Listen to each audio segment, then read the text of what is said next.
बदलत नाही. जेव्हा तुम्ही आत बदलाल तेव्हा आपोआप बाहेर बदलणार आहे. तर आपल्याला इथं आधी आतमध्ये बदलण्याचा प्रयत्न करायचा. आतमध्ये बदलायला बाहेरून कुणी येणार नाही आहे हे आपल्यालाही माहीत आहे. आतमध्ये बदलायचं काम फक्त आपलं आहे. ते फक्त आपणच करू शकतो.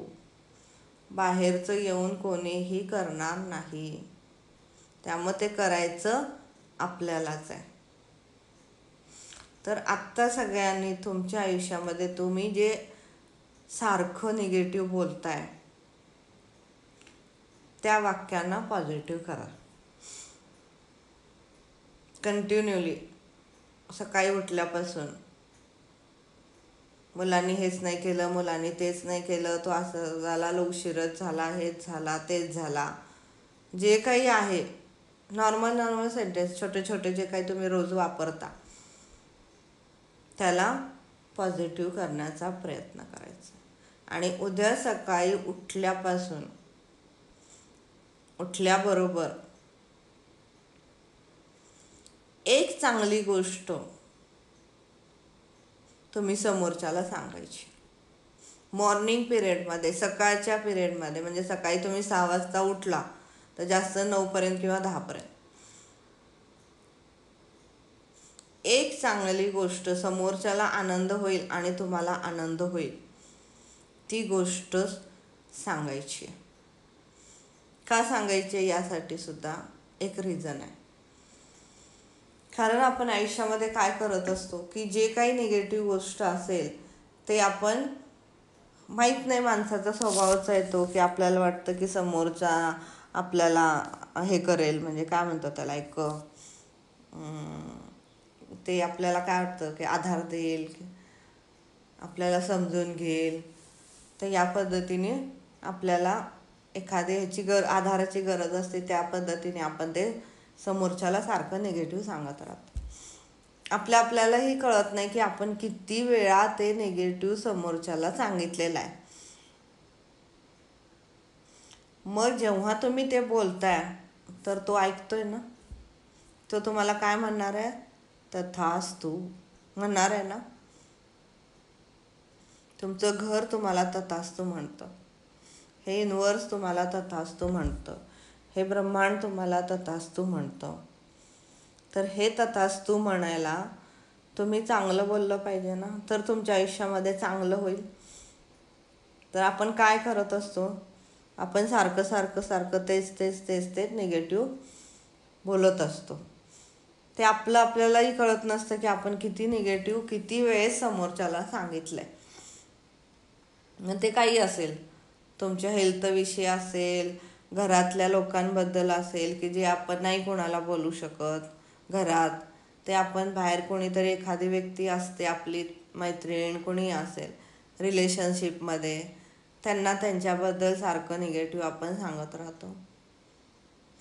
मग सांगा मला, तुम्ही हे निगेटिव्ह सांगितल्याने त्या व्यक्तीमध्ये बदल होणार आहे का? उलट तुम्ही काय करताय, अजून निगेटिव्हिटी तुम्ही समोरच्याला पण देताय, स्वतःला पण देताय, त्या मागच्या व्यक्तीला सुद्धा देताय. तिन्ही लोकांना तुम्ही ती निगेटिव्हिटी देताय. मग ती तुमच्याकडे कसं येईल, डबल काय टिबल परत येणार ना. कारण तुम्ही ती तितक्या लोकांना देताय. मग ती समोरची व्यक्ती अजून किती जणांना सांगेल माहीत नाही आपल्याला. किती अशी म्हटली, तिने मला असं सांगितलं, तिच्या घरात हा प्रॉब्लेम आहे, तिला हा प्रॉब्लेम आहे. म्हणजे तुम्ही काय करताय, प्रॉब्लेमकडं जास्त कॉन्सन्ट्रेशन करताय. त्यामुळे आयुष्यामध्ये तुमचे प्रॉब्लेम वाढत जात आहेत. लॉ ऑफ अट्रॅक्शन हे काम करतं जेव्हापासून तुम्ही विचार करता तेव्हापासून. आणि आपलं सबकॉन्शियस माइंड हे लहानपणापासून ॲक्टिव्ह असतं. आणि जेव्हा ते 6-7 वर्षानंतर थोडंसं लॉजिकली व्हायला लागतं, मग त्याला कळायला लागतात की अच्छा हे आई आहे, हे बाबा आहेत, हे आहेत. मग ते त्या पद्धतीने ॲक्ट करायला लागतं. त्याच्या आधी जेव्हा त्याला कळत नसतं तेव्हा त्यावेळेस फक्त त्याचं सबकॉन्शियस माइंड हे ॲक्टिव्ह असतं. आणि त्यावेळेस त्याच्या सबकॉन्शियस माइंडमध्ये जे गेलेलं असतं ते फिक्स आयुष्यभर त्याच्या आत ते राहतं. जोपर्यंत त्याला कळत नाही आणि जोपर्यंत तो स्वतः म्हणत नाही की मला हे चेंज करायचं आहे, तोपर्यंत ते बदलणार नाही. तर लहानपणी जेव्हा आपलं जे माइंड असतं ते फक्त सबकॉन्शियस माइंड ॲक्टिव्ह असतं, त्यावेळेस कॉन्शियस माइंड अजून ॲक्टिव्ह झालेलं नसतं. म्हणून आपल्या आतमध्ये लहानपणी जे काही निगेटिव्हिटी बसलेली आहे त्याचा असर किंवा ते जे काही आहे ते अजूनपर्यंत आपल्या आतमध्ये असतं आणि तेच घेऊन आपण चालत असतो आत्तापर्यंत. पण आपल्याला हे लक्षात येत नाही की आपण त्यावेळेस लहान असतो. तर त्यावेळेस लहान असल्यामुळं आपण त्या लेवलनी त्या गोष्टींचा विचार केलेला असतो. आता आपण मोठे आहोत, त्या गोष्टींना आपण सहज तोडू शकतो हे आपल्या लक्षातच येत नाही. ती गोष्ट मी सांगितली आहे तुम्हाला बिलीफची, की हत्तीच्या पिल्लूला मोठ्या दोरखंडनी लहान असताना बांधतात. त्याला ती सवय लागून जाते की त्याला कळतं की नाही मी पळू शकत नाही, मी काही चालू शकत नाही. तो हळूहळू हळूहळू त्या दोरखंडासहित किंवा थोडंसं साखळीचं त्याला लहानपणी बांधतात आणि मग त्याचं बिलीफ काय बनतं, त्याचा विश्वास काय बनतो की नाही मी त्याला तोडू शकणार नाही. आणि मोठा झाल्यानंतर साधी सिंपलवाली दोरी जरी त्याला बांधली, ती दोरी तो आरामात तोडू शकतो. पण त्याला हे बिलीफ असतं, हाच विश्वास असतो की मी ते तोडू शकणार नाही. आणि तुम्ही बघा, हत्तीच्या पायाला जी दोरी बांधलेली असते ती सिंपल साधी असते. तेवढ्या मोठ्या हत्तीला तो हत्ती आरामात ती तोडू शकत असतो, पण तो तोडत नाही. तो हळूहळू हळूहळू चाललेला असतो.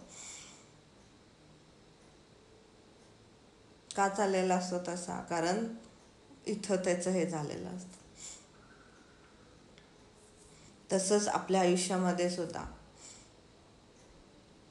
बऱ्याच गोष्टी अशा असतात. ठीक आहे, ते चांगले असतील तर ठीक आहे, ओके, तुम्ही त्याच्यासोबत जा. पण त्या गोष्टींमुळे आपल्या आयुष्यामध्ये कुठंतरी त्रास होतोय आपल्याला, आपण पुढं नाही जाऊ शकत आहे त्याच्यामुळं, तर ते तोडणं आपल्याला आत्ता सहज शक्य आहे. तर या माइंडला सांगायचं आहे स्वतः की माझ्या आतमध्ये जी काही निगेटिव्हिटी आहे ती निघून टाकण्यासाठी किंवा ती सोडून देण्यासाठी, ती बाहेर फेकण्यासाठी मी सहज तयार आहे आणि मी ते सहज करू शकते. हे स्वतःला सांगायचं आहे. आधी हृदयावर त्यात ठेवायचं आहे आणि स्वतःला सांगायचं आहे. तर चला 2 मिनटं स्वतःला सांगूया. तर तुमच्याकडनं हे दिवसभरात होऊ शकतं. चला, हात ठेवायचा आहे आणि स्वतःला सांगायचं आहे की माझ्या आतमध्ये जे काही निगेटिव्हिटी आहे ती मी लिहून फाडून दिलेली आहे, ती मी बाहेर फेकून दिलेली आहे.